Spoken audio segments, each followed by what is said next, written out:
Hello hi అండి. ఈరోజు నేను ఈ వీడియోలో బియ్యం పిండితో వడియాలు ఎలా చేయాలనేది చూపిస్తున్నానండి. అది కూడా ఎండ అవసరం లేదండి, ఇంట్లోనే హ్యాపీగా చాలా ఈజీగా చేసేసుకోవచ్చు. ఫస్ట్ టైం చేసేవాళ్ళు కూడా చాలా పర్ఫెక్ట్గా చేసుకోవచ్చు అండి. ఈ వీడియో చూసిన తర్వాత తప్పకుండా ఈ వీడియో చూసి వడియాలు ఎవరైనా పెట్టుకోవాలనుకుంటే ట్రై చేయండి, బాగా వస్తాయి.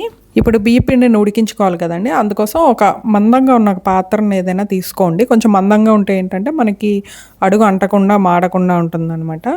మొత్తం ఇక్కడ ఒక గ్లాస్ బియ్యం పిండితో చేస్తున్నానండి. దానికి వచ్చి వాటర్ మనం ఇక్కడ 7 గ్లాసెస్ వాటర్ తీసుకోవాలి. నేను ఇందులో 5 గ్లాసెస్ వేసుకుంటున్నాను. పిండి మనం సపరేట్గా కలుపుకోవాలి. దాంట్లో ఒక 2 గ్లాసెస్ వాటర్ వేసుకొని కలుపుకోవాలి. మొత్తం టోటల్గా మనం యూస్ చేసిన వాటర్ అయితే 7 గ్లాసెస్ వాటర్ అండి. 5 గ్లాసెస్ దాంట్లో 2 గ్లాసెస్ ఇలా సపరేట్గా కలుపుకుంటున్నామండి. ఇంకొక బౌల్ తీసుకొని దాంట్లో ఒక గ్లాసు బియ్యం పిండి తీసుకోండి. దాంట్లో ఒక 2 గ్లాసెస్ వాటర్ వేసుకొని పిండి అనేది ఎక్కడ ఉండాలి లేకుండా కలుపుకోండి. ఇందాక మనం ఏదైతే ఒక పాత్రలో వాటర్ 5 గ్లాసెస్ వాటర్ తీసుకున్నాం కదండి, అది గ్యాస్ స్టవ్ ఆన్ చేసుకొని అది పెట్టుకోండి. అది ఆ వాటర్ మరుగుతూ ఉంటే ఇందులోకి మనం పిండి కలుపుకోవాలి.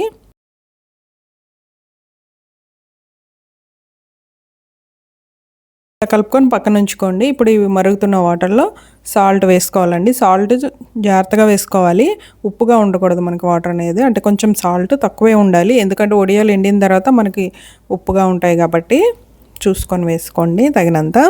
అలాగే దీంట్లో ఒక 2 స్పూన్ల నువ్వులు కూడా వేసుకోండి. నేను ఇంకా ఇక్కడ ఏం వేయట్లేదండి, చివర్లో దించే ముందు వామ్ వేస్తాను. పచ్చిమిరపకాయల పేస్ట్ కానీ ఇంకేం వేయట్లేదు, ఎందుకంటే మా ఇంట్లో చిన్నపిల్లలు ఉన్నారు కదా, వడియాలు మళ్ళీ కారంగా ఉంటే తిన్నారు కాబట్టి అందుకనే కారం ఏమీ లేకుండా చేస్తున్నాను. మీరు కావాలనుకుంటే పచ్చిమిరపకాయని అల్లము ఇవి పేస్ట్ చేసి వేసుకోవచ్చు. గ్యాస్ని లో ఫ్లేమ్లో పెట్టుకొని ఈ బియ్యం పిండి పేస్ట్ని వేసేసుకోండి.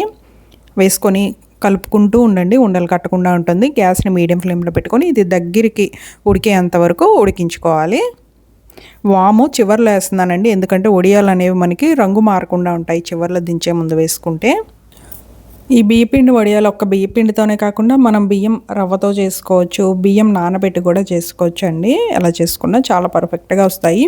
మనకి వడియాలు ఏంటంటే ఎంత బాగా ఉడికితే అంత బాగుంటాయండి వడియాలు కూడా. ఇలా చిక్కబడింది కదండి దగ్గరికి.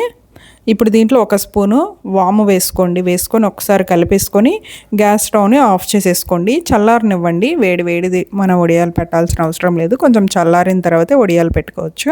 ఇది చల్లారిన తర్వాత కొంచెం గట్టి పడుతుంది మనకు, అప్పుడు అది కరెక్ట్గా సరిపోతుందండి వడియాలు పెట్టుకోవడానికి. ఇప్పుడు నేను ఇక్కడ సిల్క్ క్లాత్ తీసుకున్నానండి. మీరు కాటన్ అయినా యూజ్ చేయొచ్చు, సిల్క్ అయినా యూజ్ చేయొచ్చు. ఒకసారి బాగా తడిపేసి వాటర్ లేకుండా పిండేసుకోండి. ఇది ఇంట్లోనే ఫ్యాన్ కింద పెట్టేస్తున్నానండి. మీ ఇష్టం, ఎండగా ఉంటే బయట మీకు ప్లేస్ ఉంటే బాల్కనీలో అలా పెట్టుకోండి, లేదంటే ఇంట్లోనే పెట్టేసుకోండి. ఇలా చిన్న ఉడియల్లా పెట్టుకోండి. ఇది నైట్ అంతా ఫ్యాన్ కింద ఫ్యాన్ ఆన్ చేసి వదిలేయండి, బాగా ఎండిపోతాయి మనకి. ఇవి బాగా ఇలా పెట్టిన తర్వాత ఎండనివ్వండి, ఫ్యాన్ కింద కానీ ఎండలో కానీ. బాగా ఎండితే మనకి ఏంటంటే సంవత్సరం అయినా సరే పాడవకుండా ఉంటాయండి. ఇలా వన్ డే అంతా నేను ఫ్యాన్ కింద పెట్టేశాను. బాగా ఎండిపోయిన తర్వాత నెమ్మదిగా తీసుకోండి.